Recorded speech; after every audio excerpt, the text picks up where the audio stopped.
सातारा जिल्हा मध्यवर्ती सहकारी बँकेच्या बहुचर्चित निवडणुकीचे रणांगण आता अधिकृतपणे सजू लागले आहे आणि जिल्ह्यातील सहकार तसेच राजकीय वर्तुळाचे लक्ष या निवडणुकीकडे लागले आहे।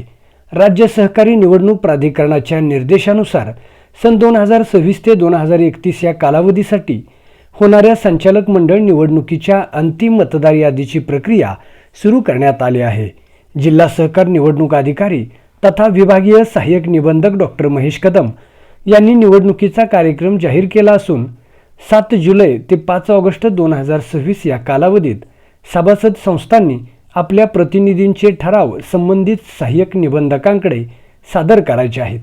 या निवडणुकीसाठी आवश्यक असलेले ठरावाचे फॉर्म जिल्हा बँकेकडून सर्व सभासद संस्थांना रजिस्टर पोस्टाने पाठवण्यात आले आहेत। मात्र कोरेगावचे सहाय्यक निबंधक अभिमान थोरात यांनी दिलेल्या माहितीनुसार आज अखेर एकही ठराव प्राप्त झालेला नाही। पण अधिकृत प्रक्रिया सुरू होताच जिल्हाभरातील राजकीय वातावरण मात्र तापू लागले आहे।